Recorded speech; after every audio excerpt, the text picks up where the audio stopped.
sei se deu para perceber, nós estamos numa configuração diferente agora, estamos usando o OBS. Sim, eu estou gravando isso a partir de agora. Não? Vou responder umas questões aí. Não? Sem a camisa mesmo, não tem problema. Põe a camisa. Não vou botar a camisa. Então eu vou desligar a câmera. Relaxa, criança, entendeu? Então a gente vai ficar ninguém, praticamente, entendeu? Coloca a camisa. Vem cá, você aparecer também. Não, coloca a camisa, vai Vem lá. cá, minha esposa ciumenta, gurizada. Vai ficar essa gravação de você abusando e você querendo aplacar o artista, entendeu? Vai aplacar artista, puxa a camisa. Essa camisa não, pega outra camisa, vai. Sabe que eu não gosto dessa. Não presta. Beleza, a live hoje vai ser rapidinha e tal. A gente vai só para a parte das questões. Acho que a gente tava pegando bem essas questões antes, né? Vamos pegar umas outras questões de direito do trabalho mesmo. Deixa eu pegar aqui o início do assunto. Volta aqui. Isso daqui foi a live de ontem, né? Cadê? Lembrando que isso daqui é continuação do estudo para como é o nome? Para o CNU, né? Deixa eu ver se é Gracinha.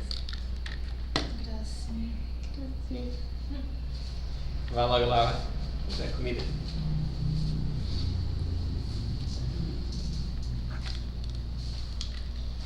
Beleza, vamos continuar lá, ou melhor, vamos começar, né? É como eu mostrei pra vocês na live anterior, eu sempre gosto de aumentar aqui, né? Preservar um pouquinho a visão, modo escuro, tentar me lembrar onde é que eu tô aqui no cantinho, deixa eu ver aqui, tá num lugar legal. Preciso arrumar logo o segundo monitor, deixa eu ver aqui, pronto, beleza, vamos lá. Cadê? Não é requisitos, essa é fácil, né? Tem um mnemônico, que é show. Deixa eu ver aqui se eu consigo escrever na tela. Cadê? Adicionar. Cadê? Texto. Pronto. Ó, o negócio é show. Tem esse mnemônico, né? Que o S é de subordinação, ou seja, não é requisito, já é um requisito. S de subordinação, H é de habitualidade, mas o correto seria não eventualidade, o O é de onerosidade e o P é de pessoalidade, entendeu? Existe também o mnemônico, né? Chopin, que seria com esse A, que seria a alteridade. O que é a alteridade? A alteridade é a questão de que os riscos do empreendimento só vão para o empregador. Não importa se o empregador teve lucro ou se ele teve prejuízo. Ele vai ter que pagar o salário do empregado normalmente. Por causa disso, os riscos não se transferem, né? Impessoalidade é o contrário do nosso requisito, então é o nosso gabarito, certo? Deixa eu pegar aqui, tá. Beleza? Vamos continuar aqui. Agora, próxima questão. Agora que é questão de achar correta. Apesar do nosso concurso ser CES Gran Rio, né? Eu gosto de responder, principalmente quando você está respondendo por assunto, não selecionar a banca. Agora, quando for responder por matéria, selecionar a banca. Vai ser bem melhor, entendeu? E principalmente quando a gente estiver mais perto da prova, a gente só vai responder questão da banca, beleza? Nos termos da CLT, caracterizar, eu tenho uma técnica para responder, que é uma técnica para agilizar, né? Que é ver primeiro a mais curta, entendeu? Porque se a resposta certa for a curta, pronto, você já acabou a questão na melhor oportunidade, né? Naturalmente nem sempre vai ser a mais curta, né? A resposta certa, né? Mas aqui, por exemplo, letra C, caracterizar grupo econômico, mera identidade de sócio. Isso daqui tá errado. O que caracteriza o grupo econômico é a coincidência de interesses, quando duas empresas atuam juntas, de certa forma, entendeu? Para um mesmo objetivo. A identidade de sócios é um indício disso, de que há um grupo econômico, mas por si só não é. Vamos para B agora. Sempre que uma ou mais empresas integrarem grupo econômico, serão responsáveis subsidiariamente. Aqui a gente já tem o nosso erro. Você está estimando pelo qual canal? Pela Twitch. Que Twitch? Twitch. A Twitch? Pesquisa que é Twitch aí. serão responsáveis subsidiariamente, não. O correto é solidariamente. A responsabilidade subsidiária, você já deve saber, né? Mas a responsabilidade subsidiária acontece quando você primeiro tem o devedor principal e você tem, por exemplo, o avalista, né? Que o devedor, primeiro você vai no patrimônio do devedor, depois você vai no avalista. Agora, nesse caso está errado porque é a responsabilidade solidária, quando não há preferência de ordem, quando há dois devedores solidários, por exemplo, né? Que você pode cobrar a dívida inteira de um ou de outro. Então a B também está errado, também não é o nosso gabarito. Não caracteriza grupo econômico a mera identidade de sócio, tá certo? Ainda que haja demonstração de interesse integrado. Opa, não. Se tiver interesse integrado, mesmo que os sócios sejam diversos, né, pode ser grupo econômico. A efetiva ainda que haja... Não. Essa parte aqui não tem que salvar. O sócio retirante responde solidariamente pelas obrigações de trabalho. Twitch, um site roxo. Não? Depois eu te mostro. Pelas obrigações trabalhistas da sociedade relativas ao período em que figurou como sócio nas ações ajuizadas até 5 anos depois de averbada a modificação do contrato. Isso daqui está errado. O correto seriam 2 anos, né? É só pensar que o empregado só tem 2 anos para entrar com a ação. Ele cobre os últimos 5, né? Mas ele tem 2 anos depois que saiu o vínculo. A mesma ideia acaba funcionando para o sócio. Aí, por eliminação, a gente responde que a correta vai ser a letra A, né? Sempre que uma ou mais empresas, tendo, embora cada uma delas personalidade jurídica própria, estiverem sob a direção, controle ou administração de outro, ou ainda, quando, mesmo guardando cada uma sua autonomia, integrem grupo econômico que serão responsáveis, como eu falei, solidariamente, pelas obrigações decorrentes da relação de emprego, né?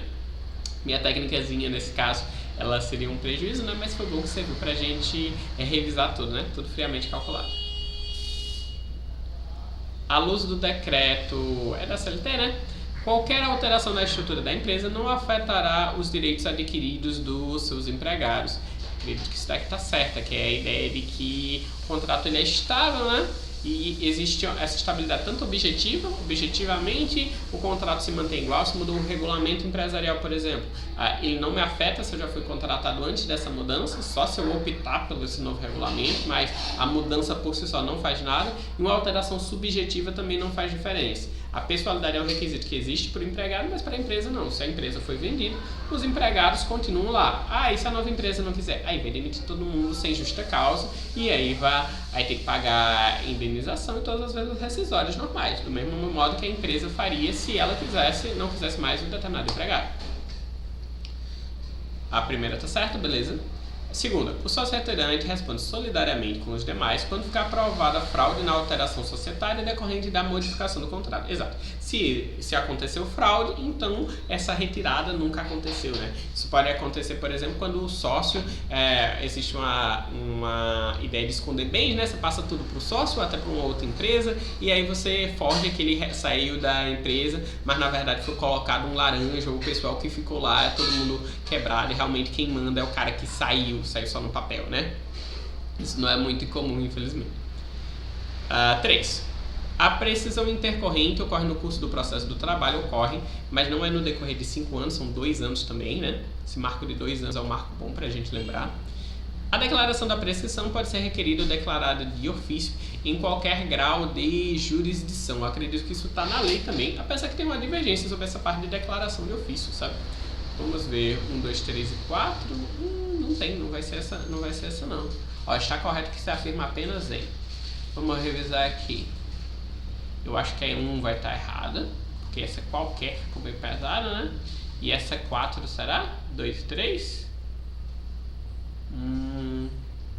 Essa daqui exclui solidariamente quando cuidar. A 2 com certeza está correta. Então vamos excluindo aqui as que não tem a 2. Beleza.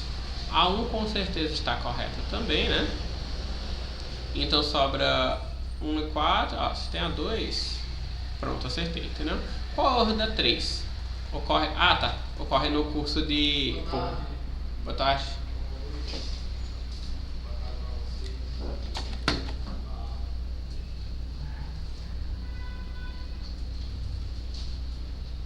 Tudo bem?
acabou 2 pessoas se seguirem, então não vai ficar precisando.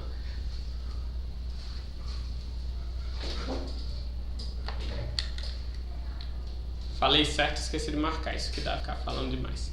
Beleza, vamos lá. De acordo com a CLT, o Decreto-Lei tal estabelece que o contrato individual de trabalho pode ser acordado tácito ou expressamente, verbal ou por escrito, por determinado ou por prazo determinado ou indeterminado, ou para prestação de trabalho intermitente, a respeito do contrato ou contrato de trabalho, né? Não é só o contrato intermitente. Pode haver marquei. Se considera-se por prazo determinado todo contrato que se suceder no prazo de 6 meses. Se considera-se por prazo indeterminado, né? Porque isso daqui foi retirado da lei, né? O contrato de trabalho por prazo determinado não poderá ser estipulado por mais de 2 anos, é esse o erro. O contrato de experiência não poderá exceder a 90 dias. O contrato de trabalho por prazo determinado que, tácito ou expressamente, for prorrogado mais de uma vez, passará a vigorar sem determinação de prazo. Esse é o nosso gabarito. E a última, vamos ver o erro. A mudança na propriedade ou na estrutura jurídica não afetará os contratos de trabalho dos respectivos empregados, certo? Vamos à quinta questão. Constituem elementos da relação empregatícia, é aquele nosso SHOP, né? O SHOP, que é que eles inverteram a ordem, né? Que eu coloquei, mas aí é a ordem do meu mnemônico, né? Impessoalidade não, já excluímos 2. Não eventualidade, subordinação e onerosidade. Opa, parece esse. Eventualidade não. Pronto, letra A, o nosso gabarito, perfeito, fácil. Foi.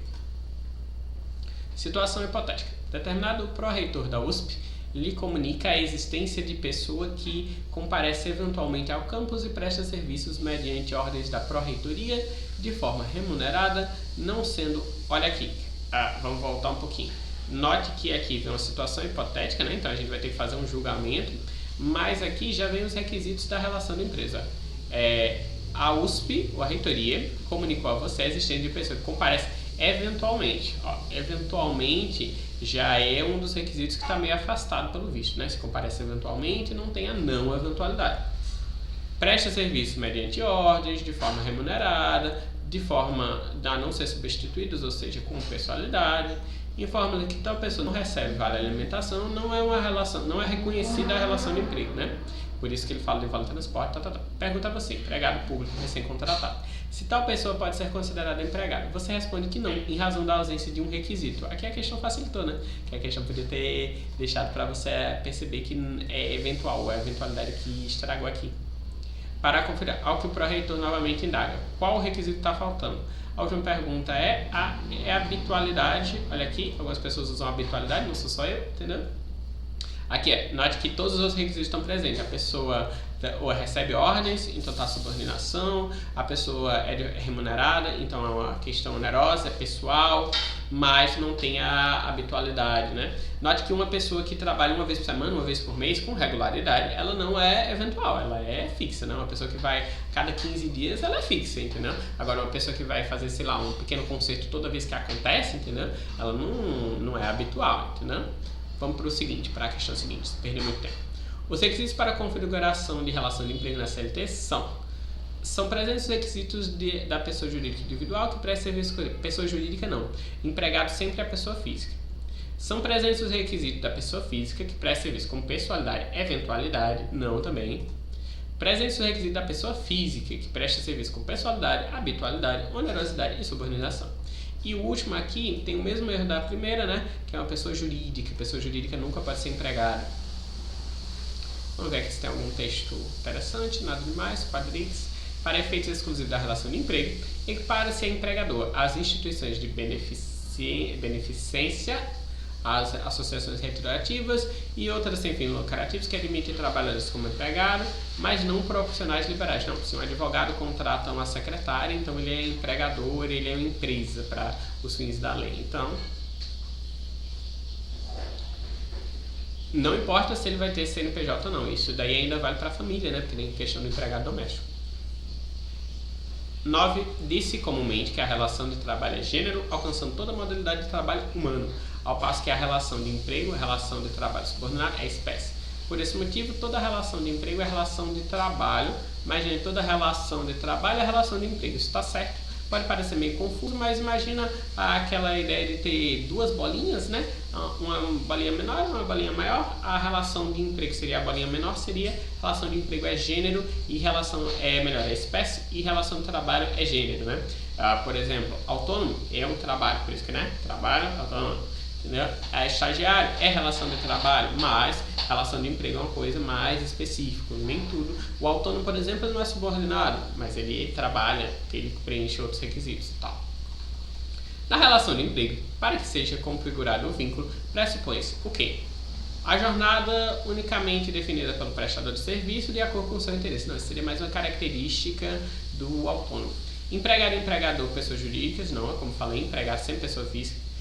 Subordinação e pessoalidade observadas, ainda que o trabalho seja eventual. Não existe o trabalhador eventual, isso daí não é o negócio. Existe onerosidade, a partir da contraprestação salarial, boa alternativa. Prestação realizada de forma não eventual, ainda que não exista pessoalidade. Não tem que ser pessoal também, senão não vai ser outra coisa. Tendo em vista o decreto tal, CLT, no que se refere a emprego, que são os sujeitos da relação, que são empregado e empregador, julgue os itens. Equipara-se a empregador para efeitos exclusivos da relação de emprego, profissionais liberais, instituições, blá blá blá, e outros sem fins lucrativos. Ok, não parece bom. Vamos já olhando aqui embaixo, para não me confundir igual da última vez. Não está certo. Considera empregador empresa, individual ou coletivo, que assumindo os riscos da atividade econômica, isso daqui é aquilo que eu tinha falado, da alteridade. E se admitir os riscos, né? Admite a prestação pessoal, pessoalidade aqui é de serviço.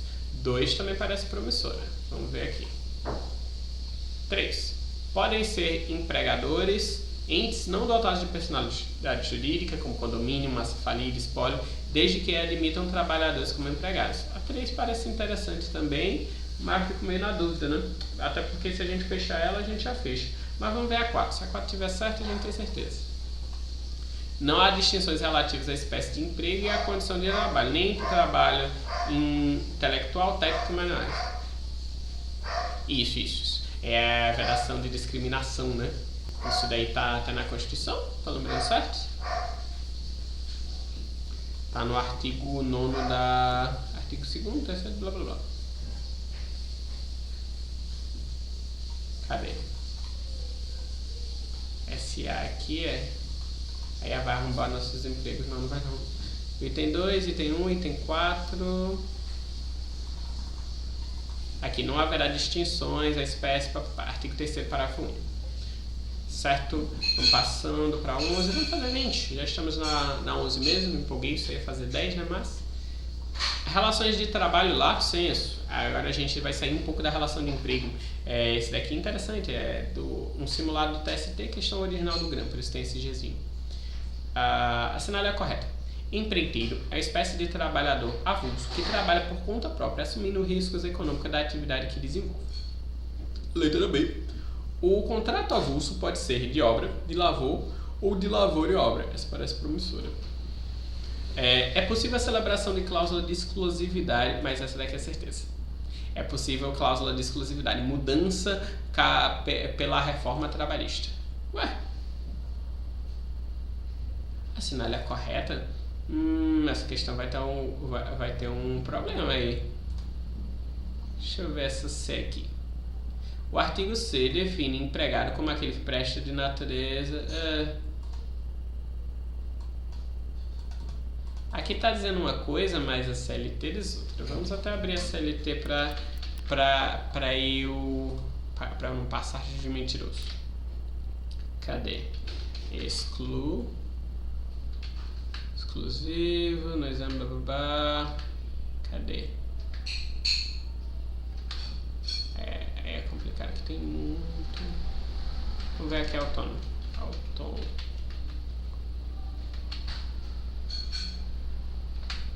Tem mais o nome autônomo do que... Aqui.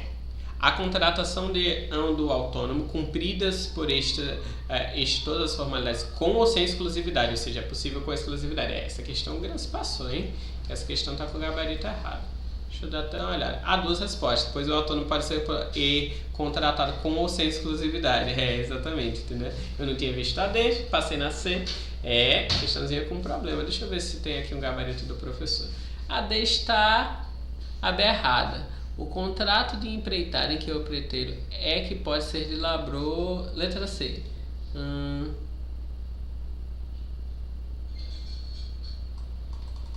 Eu acho que foi usado, acho não, tenho certeza, 2021 foi usado um texto pré-reforma, aí fica fácil de se justificar, né? Bom, superado esse precalço, para a próxima. Sobre as definições de empregador e empregado nos termos da CLT, marque a correta. Considere-se empregado, é o conceito de empregado de novo, né? Eu vou procurar a palavra-chave. O trabalho não pode ser eventual. Empregador somente pessoa física, não. Considere empregador somente empresa coletiva, não. E só para exclusão, vamos ler a certa. Considere-se empregado, pessoa física que presta serviço de natureza não eventual a empregado, sob dependência deste, mediante salário. O poder do empregador voltado à organização e ao funcionamento do negócio de forma a determinar as condições de prestação de serviço do empregado em decorrência do contrato de trabalho é denominado o poder diretivo.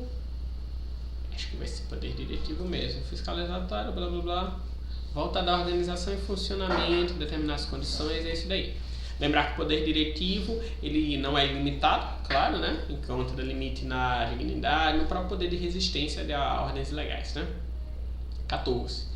Em relação aos princípios que norteiam o direito do trabalho, considerando-se a doutrina, a legislação, súmulas e blá blá blá blá blá blá, nos contratos individuais de trabalho é lícita a alteração das respectivas condições para mútuo consentimento, mesmo que resultem direto ou indiretamente prejuízo. Não tem como. É vedada a alteração lesiva dos contratos de trabalho, cláusulas regulamentares que revoguem ou alterem vantagens deferidas anteriormente atingirão os trabalhadores admitidos antes da revogação ou alteração. Não, somente atingirão os trabalhadores que seriam admitidos depois.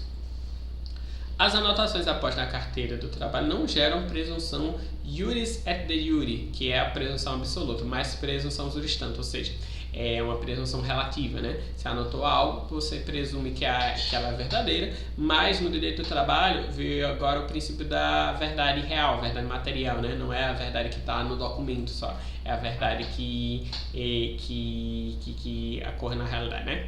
A inexistência de expressa indicação de contrapartidas recíprocas em convenção coletiva ou acordo de trabalho, seja a sua nulidade por caracterizar um vício no negócio jurídico. Salvo engano, isso daqui ele está brincando mais com quem já estava estudando há um tempo quando veio a reforma trabalhista, sabe? Porque antes da reforma, isso era um entendimento jurisprudencial, mas depois da reforma vem um texto legal que prevê exatamente isso, que se mesmo não havendo contrapartida, tudo certo para o legislador.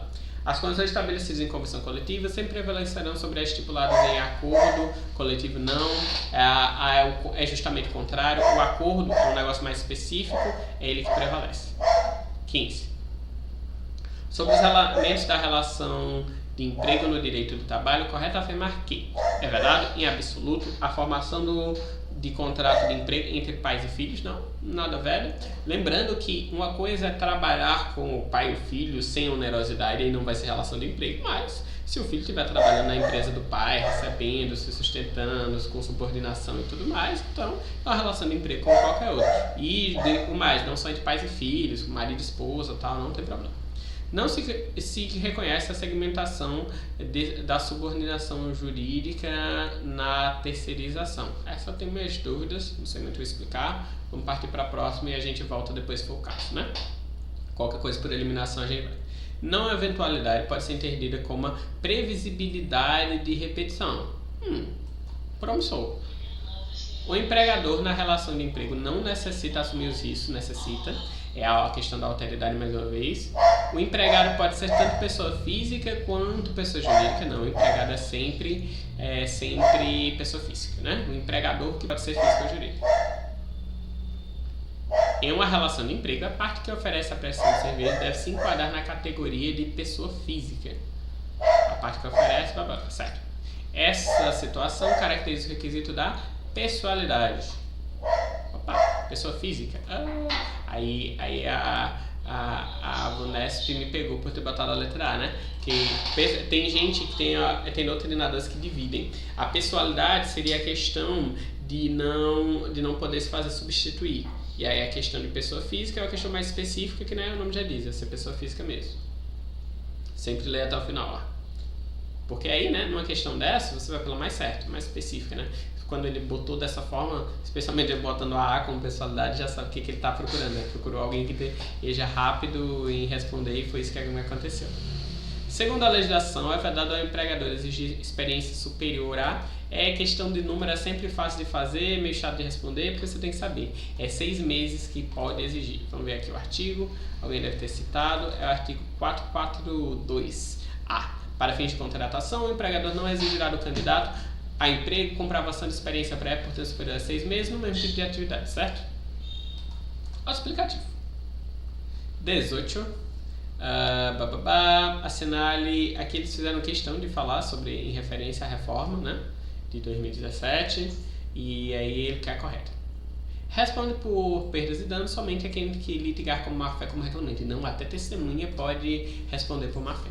O contrato individual de trabalho somente poderá ser acordado expressamente por escrito por prazo determinado e para prestação de... Não. Contrato individual de trabalho pode ser por escrito, de forma verbal, expressa ou tacitamente. Isso daí não tem nada a ver. Incorreta quer dizer o tempo despendido do emprego desde sua residência até a efetiva ocupação do posto de trabalho para o seu retorno, caminhando por qualquer meio de transporte, inclusive fornecido pelo empregador, não será computado na jornada de trabalho, errada também. Sempre que uma ou mais empresas, tendo, embora cada uma delas personalidade jurídica própria, estiverem sob a direção, controle e administração de outro, ou ainda quando, mesmo guardando cada uma sua autonomia, integrem grupo econômico, serão responsáveis solidariamente pelas obrigações decorrentes da relação de emprego. Parece essa, vamos conferir a letra E. Questão do grupo econômico, né? Parece que foi transcrito o artigo aqui. O comparecimento às dependências do empregador para a realização de atividades específicas que exijam a presença do empregado no estabelecimento desse caracteriza o teletrabalho. Não. Teletrabalho também não quer dizer que o teletrabalho é 100%, né? Você pode fazer determinadas atividades, apresentar relatórios, normal. Nossa penúltima questão da noite. O empregado da empresa Brugger LTDA, em uma rede social, faz constantemente exposição da empresa, inventando irregularidades administrativas para denegrir a imagem da empresa perante seus clientes e parceiros. A empresa procura seu escritório para mais informações. A empresa poderá ajuizar a ação de indenização por danos morais contra o empregado na Justiça do Trabalho. Nada poderá ser feito, a ação deve ser ajuizada na Justiça Estadual e a questão de danos morais, a empresa sofre danos morais, a pessoa jurídica de modo geral pode sofrer danos morais. E outra coisa que essa questão tem que explorar é a questão da competência, né? Que a competência para a Justiça do Trabalho é realizar o julgamento desse tipo de ação. Quando é o empregado contra a empresa, não tem dúvida, né? Mas aqui a questão explora o contrário. Eu nunca vi isso ser cobrado, aliás, né? Foi um simulado para a OAB, mas é um raciocínio interessante, né? Por os dois lados vale, né? E última questão. Francisco, caseiro. Caseiro normalmente vai ser empregado doméstico, né? Vamos pensando nisso, mas vamos ler para ver o que a questão quer. Em uma chácara localizada em área urbana, cujo proprietário aluga o imóvel por temporada por meio de um site especializado, um Airbnb da vida, neste tipo de negociação, Francisco tem a incumbência de manter a casa limpa, receber os locatários, atender eventuais necessidades deles, tocante a conforto e a segurança. Além disso, de segunda-feira a sábado, Francisco faz a manutenção geral do lugar, independente de estar locado ou não, para que a aparência esteja sempre impecável e assim os hóspedes recomendem a estadia na chácara a outros candidatos. Aí a questão é, se ele é empregado rural, obviamente não, intermitente também não, porque intermitente tem intervalos até irregulares. Mas a questão é, ele é doméstico ou ele é comum? Se ele prestasse serviço para uma família em condições normais, ele seria considerado empregado doméstico. Mas aqui, como está tendo uma atividade profissional, né? Essa questão de alugar por temporada, tal, está se oferindo uma fonte de renda, de certa forma, acho que ele vai ser empregado comum. É isso aí, empregado comum.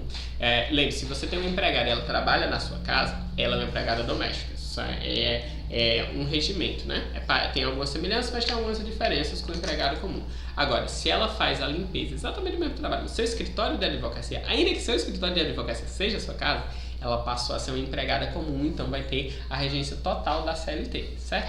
Bom, por hoje é só, pessoal. Não esqueçam de comentar, se inscrevam no canal e tamo junto. Até a